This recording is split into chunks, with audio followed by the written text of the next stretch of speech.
The Boys finale does three things almost nobody expected.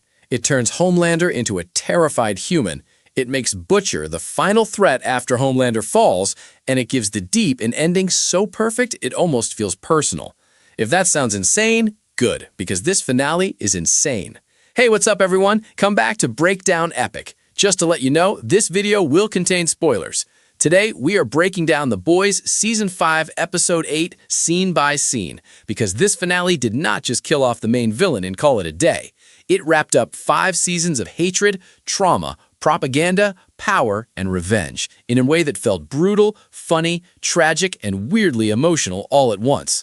We are talking Homelander's final collapse, Butcher's last choice, Kimiko's new power, the Deep getting exactly the ending he deserves, and the future setup for Vought Rising. So yeah, there's a lot to get into. Let's go. The episode opens with reminding us of the one thing the show never really forgot, even when the world around it got bigger. This story was always Butcher and Homelander. Everything else mattered, but that rivalry was the spine. The flashbacks work because they pull us back to the central emotional truth of the entire show. Becca's death did not just hurt Butcher, it rewrote his life. And Homelander was not just the villain of the world, he was the man Butcher built his soul around destroying. That is why the title Blood and Bone lands so well too. It sounds harsh because it is. It feels like the show telling us up front that this ending is not about clean justice. It is about what remains once all the noise is stripped away and the people left standing are forced to face who they really are. Then we get Frenchie's funeral, and honestly, this scene hurts more the longer it goes. The show does a really smart thing here. It lets Frenchie still feel like Frenchie even in death. The humor is still there. The weirdness is still there. The chaos is still there. It's not pretending his death turns him into some saintly, dramatic symbol. He is still himself, but that makes the loss heavier because it reminds you exactly what the group has lost. He was not just useful, he was warmth, he was unpredictability. He was one of the few people who could still make this broken group feel alive. And Kimiko's reaction is where the scene really shifts. Because everyone else is grieving emotionally, but Kimiko's grief is changing her physically. The energy around her starts moving in a way that feels incredibly important. This is not just random visual flair. This is the episode telling us that her pain is feeding something inside her. It mirrors Soldier Boy's radiation power, but it does not feel the same. Soldier Boy's blast always felt cold and destructive. Kimiko's power feels emotional, messier, like grief itself found a weapon. In my opinion, that is one of the smartest pieces of setup in the whole finale, because it tells you Kimiko is not just mourning Frenchie, she is becoming the consequence of that mourning. Then we move to Homelander and Ryan, and this scene is one of Anthony Starr's strongest moments in the entire series. Homelander is no longer trying to act like a father, he is trying to act like a prophet. He speaks to Ryan as if he is not just family, but destiny. The line about Ryan being the son of God says everything about where Homelander's mind has finally landed. This is not politics anymore. It is religion mixed with narcissism at full volume. But Ryan completely destroys the moment. He says the one thing Homelander cannot survive hearing. That underneath the powers and the image and the mythology, there is not much there. And that is devastating. Because it exposes the truth Homelander has spent the whole series refusing to face. He is desperate to be loved, but he only understands how to create fear. And the music choice matters too. The same unsettling emotional pattern tied to his father issues comes right back in, reminding us that Homelander never really became more than the abandoned child in the lab. He just learned how to make the entire world pay for it. Now let's talk about Sister Sage, because her ending might actually be the happiest in the episode, which is hilarious considering everything else that happens. At first, watching her lose her power feels shocking.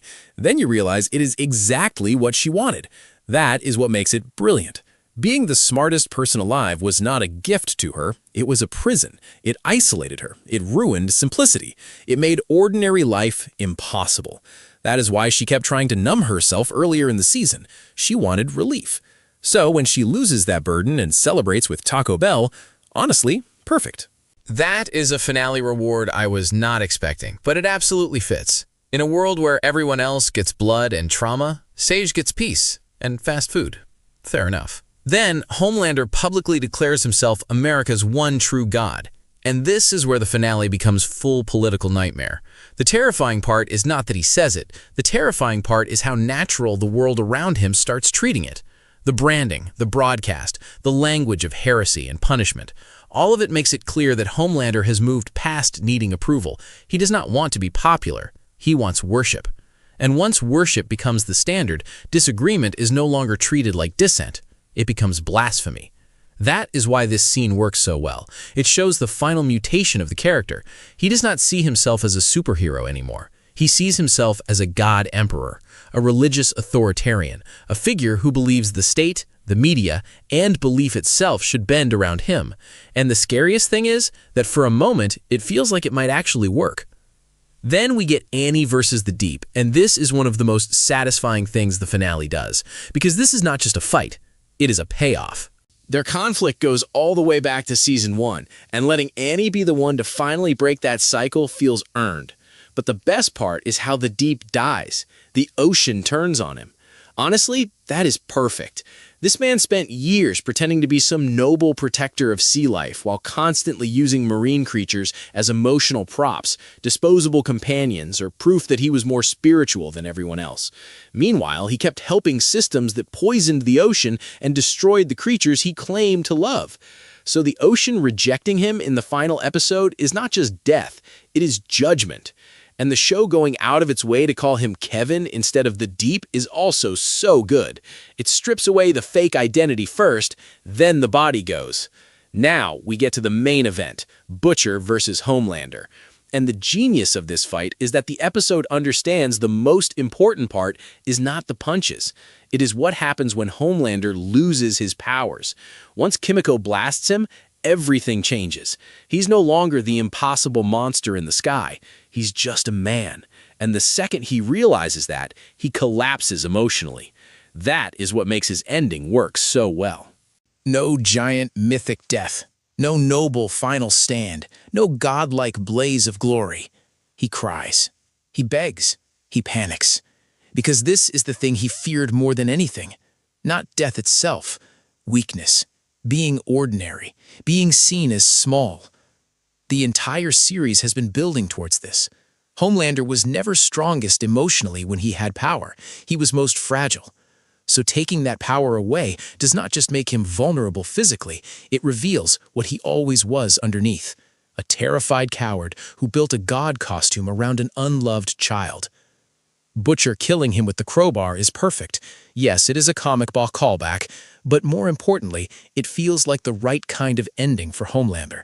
Not a death with symbolism he gets to enjoy, not a final speech, just blunt, ugly physical hatred. He dies as a man, not as a myth. And somehow, the finale still is not done, because after everything, Butcher still wants to release the virus. That is what turns the ending from revenge into tragedy. Homelander's death is not the end of the moral conflict, it is the beginning of the final one. Was Butcher ever trying to save the world, or was he always moving toward the same absolute solution no matter who stood in the way? And Huey stopping him is devastating, because it is not framed like heroism, it is framed like mercy.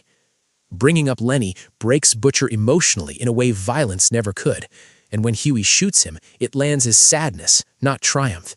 He is not killing the villain. He is ending the suffering of someone too broken to come back. The final scenes are quieter, and that is exactly why they work. Kimiko in Paris, with his family, Ryan finally getting something close to stability, Huey and Annie living something softer. Annie naming the baby Robin is one of the best callbacks in the finale because it takes us all the way back to where the series started. Robin's death shattered Huey's world. Ending with her name returning in a new life is exactly the kind of bittersweet symmetry this finale needed. Then we get the future setup. Vought Rising makes total sense as the next step. If The Boys was about the collapse of the machine, then the prequel is about the construction of it. Young Soldier Boy, Stormfront, early Compound V, military branding becoming corporate religion. That is fertile ground for this universe, and the finale leaves that door open in a really smart way. So overall, I think this ending lands because it stays brutally honest about what the show has always believed. Power rots everything around it. Institutions become tools for monsters when fear is stronger than resistance. And the people who survive are not the people who were pure. They are the people who managed, somehow, to stop becoming what the system wanted them to become. Homelander lost the only thing that ever made him feel bigger than his own emptiness: power. And once that was gone, there was nothing divine left at all, just a man. And that is why the ending works. But anyway, that is my breakdown of The Boys Season 5, Episode 8, and why I think this finale actually stuck the landing. If you enjoyed this video, make sure to like, subscribe, and let me know in the comments. Did Homelander get the ending he deserved? And do you think Butcher's ending was justice or just another tragedy waiting to happen? I will catch you in the next one.